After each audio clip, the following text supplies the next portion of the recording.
Also tonight, a very dramatic story. You gotta listen to this one. Justice Department is laying out some details about this crime involving some big name rappers, Gucci Mane, and two other industry pros who were apparently kidnapped and robbed, according to the Justice Department, by POOH SHIESTY, by Big 30, along with some others. A total of 9 suspects have been arrested. So here's what we know. These DOJ officials say Gucci Mane was lured into what was a fake business meeting in Dallas at a music studio that turned into what they called an armed takeover, where Mane and these others were held at gunpoint. This is back in January. They got robbed of their Rolexes, their cash, their jewelry. At one point, Gucci Mane was even basically forced to sign a release from a record label. Priscilla Thompson is joining us now. It is wild stuff, Priscilla. What else happened? Yeah, Hallie, unbelievable, made for the movies kind of stuff. So POOH SHIESTY is signed to Gucci Mane's record label. So this business meeting was scheduled in January at a recording studio in Dallas, and POOH SHIESTY shows up with 8 other people. You mentioned Big 30. Also, his father was among those with him. I'm on a Euro tour, like I said. I'm in Prague, going back to Paris tonight. But for everybody in my DM, Rose, what you think or how you feel about the POOH SHIESTY situation? I don't like it for either side. You know what I'm talking about? POOH most definitely didn't deserve that, and I don't want to see this for the Lord homie POOH SHIESTY, but this one, be educated and understand. In business, you gotta negotiate, man. You gotta negotiate. If you were signed for 100K and now you got 10 M's on the table, it's time to negotiate. This how we do this. Boom, boom, boom, boom, boom, boom. Everybody win. Let's go. That's how I gotta go, my nigga. You can't muscle your way out of no business. It don't go that way. And I ain't just talking about on the people side, but on the other side, the blitz gonna come. You can't run from it, homie. That's the way it goes. Negotiate. It's time to educate. I wanna see young hustlers from the South win. I wanna see it. There was a time I got Gotti and Guwap on the phone together. Us 3 on the phone, nigga. And it ain't nothing to discuss. It was no disrespect. It was no raised voices. Rose just wanted to plant that seed. And I understand one phone call may not fix all the situations, but you want to plant that seed where niggas may be able to move forward one day, get some paper one day. The CMG 1017 tour one day. That was Rose mindset. And I wish nothing but my homies the best. When it come to business, let's negotiate. Niggas can't take the streets to the do. Get a life sentence with that nigga. Let's get to the B's. Rick Ross deciding to weigh in on this situation definitely adds another layer. And hold up, because this isn't just random commentary.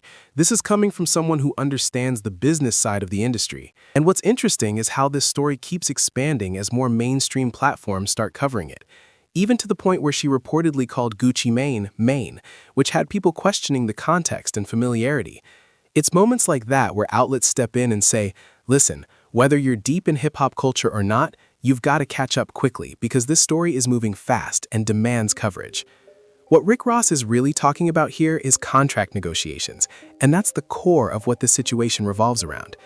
As more details surfaced, the rumors that started months ago began to gain more structure, and from what's being discussed, the attempt to handle things in a more old-school 1995-style approach to getting out of contractual obligations doesn't really work in today's environment. Let's keep it 100. This isn't the era where moves like that can slip through unnoticed. And unlike earlier times, like the death row era where information wasn't as documented, today everything is tracked, recorded, and monitored far more closely. Plus, when federal probation or parole is involved, the margin for error becomes even smaller. There's no realistic scenario where something like that goes unnoticed or unaccounted for. What Rick Ross is ultimately emphasizing is the long-term perspective, that decisions like these are about future consequences, not just immediate outcomes. And I get what he's saying, because choices made in that moment can have lasting effects that aren't worth the risk. At the same time, it's hard to ignore how many people involved didn't seem to fully calculate the situation from the start. With witnesses present, cameras everywhere, and digital tracking through phone data and location history, authorities can reconstruct movements with a high level of accuracy. Even without an ankle monitor, there are still multiple ways to determine where someone has been and when. So when you look at it from that angle, it becomes clear why this kind of situation was unlikely to succeed. And to be real, I'm not claiming first-hand knowledge of what happened behind the scenes, but based on industry patterns and past examples, it's reasonable to question the structure of the original agreements. In many cases, artists end up signing contracts that later turn out to be far less favorable than their actual value. Once those signatures are on paper, though, that contract carries the full weight of the situation, and that's exactly where everything ultimately comes down to accountability and long-term impact. So they can put you through the waiting game. Now, I don't know the details of the back and forth between him and Gucci, but I'm sure it reached a point where Gucci wasn't just willing to let him walk away. And people have to understand that when you're trying to buy your way out of a contract, if the other side is even considering it, they're going to price you based on your current value, not what you originally signed for. If someone signed you for $30,000 or $40,000, it's not always just a simple "give me $60,000" type of situation.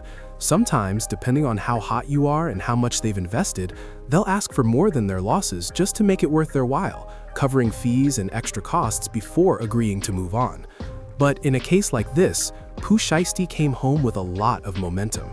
His potential impact and future value were extremely high. There was no way he was going to get out of that deal cheaply with a small payout. He was going to have to come with a major offer, and even then, they were still going to push back hard. That's where the label masters and ownership dynamics come into play. People will argue that contracts should be read more carefully, and that's fair. POOH SHIESTY wasn't just an ordinary rapper coming in with years of industry grooming. From the outside, it didn't seem like he was spending endless hours in the studio chasing a long-term artistic vision. Still, he had a distinct sound, a recognizable flow, and clear authenticity that resonated. If you listen back to the lyrics from his early breakout records, they hit differently now and stand out even more. And the situation itself is wild. With Big 30 involved and his father reportedly present, it's said that Big 30 even recorded the signing. Not as something meant for public release, but more as proof that the contract was actually signed, ensuring there wouldn't be disputes later. But when you consider the amount of surveillance involved, studio cameras, hotel footage, and multiple witnesses all in the same places at the same time, it becomes very difficult to challenge that kind of evidence. Just being real, it's not an easy situation to beat. POOH SHIESTY is still presumed innocent until proven otherwise, but the situation will play out in court. Rick Ross also reportedly tried to get Yo Gotti and Gucci Mane on the phone to resolve and smooth things over behind the scenes, though it's unclear how that turned out. Overall, it's a messy situation, and we'll have to wait and see how it unfolds. Let me know what you think, and stay tuned because there's more content coming.